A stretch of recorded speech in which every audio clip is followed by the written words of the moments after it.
राम राम, जय हिंद। 60 दिन दौड़ को दे दो, ठीक है। 60 दिन दौड़ में कैसे देने हैं वो हम बात करेंगे।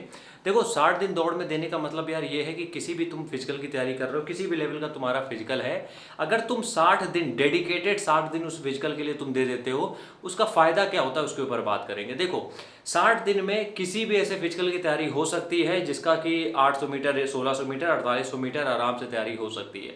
अगर तुम किसी कंपटीशन की तैयारी कर रहे हो तो भूल जाओ कि 60 दिन में तैयारी कर पाओगे। फिर उसके लिए एक ऑफ सीजन होता है, ऑन सीजन होता है, कार्ब लोड, प्रोटीन लोड, बहुत सारी चीज़ें होती हैं, वो तुम फंसे रहोगे उसमें। लेकिन अगर तुम किसी भी फिजिकल की तैयारी कर रहे हो, चाहे वो पुलिस हो, आर्मी हो, किसी भी विभाग में, रेलवे में हो, अगर तुम इन सब चीज़ों की तैयारी कर रहे हो तब तुम्हें क्या करने की ज़रूरत है।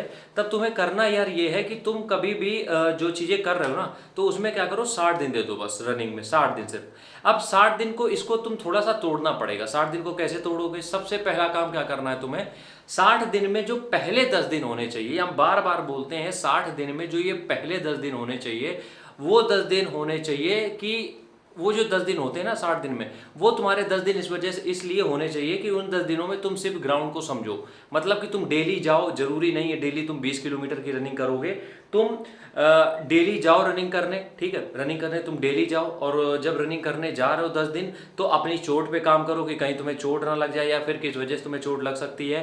वार्म अप सीखो कि वार्म अप क्या होता है रनिंग के पहले, रनिंग के बाद की स्ट्रेचिंग सीखो, रनिंग किस तरीके से होती है वो सीखो, रिदम कैसे बनता है, ब्रीदिंग कैसे होती है, स्टेमिना कैसे बनता है। ये शुरुआत के 8-10 दिन में तुम सीख जाओगे जब तुम ग्राउंड जाओगे, क्योंकि ग्राउंड में एक से बढ़ के एक रेसर मौजूद होते हैं, ठीक है। अगला काम तुम्हें क्या करना है, 10 दिन के लिए तो तुम्हारा ये हो गया। अगला काम बचे तुम्हारे पास 50 दिन। 50 दिन में तुम 15 से 25 दिन ऐसे निकाल दो जिसमें तुम दोनों टाइम रनिंग करो। अब तुमने शुरुआत के 10 दिन सिंगल टाइम तुम रनिंग करते रहे, थोड़ी बहुत हैबिट तुम्हारी बन गई।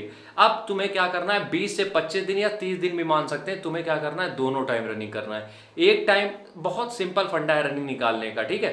एक टाइम लॉन्ग डिस्टेंस पे काम करो, एक टाइम स्प्रिंट पे काम करो, मतलब कि कम दूरी पे तेजी से कैसे दौड़ोगे उस पर काम करो। तो ये तुम्हारे 30 से 40 दिन कंप्लीट हो गए, ठीक है। अब तुम्हारे पास बचते हैं 15 से 20 दिन।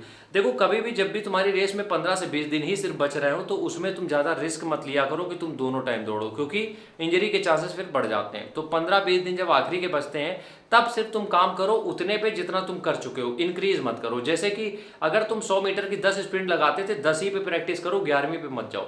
अपने आप को आखिरी के 15 दिन में पुश मत करो, क्योंकि क्या होता है, अगर तुम उतने ही लिमिट में रखोगे तो तुम्हें इंजरी कम होगी, और इंजरी नहीं होगी तो फिर अच्छा रहेगा, कम से कम ग्राउंड तक तो पहुंचोगे। लेकिन अगर वही 15 दिन में तुमने अपने आप को बाहुबली समझा, तुमने स्पीड बढ़ाने की कोशिश करी, तो हो जाएगी इंजरी और तुम ग्राउंड पे भी सही सलामत नहीं पहुंच पाओगे।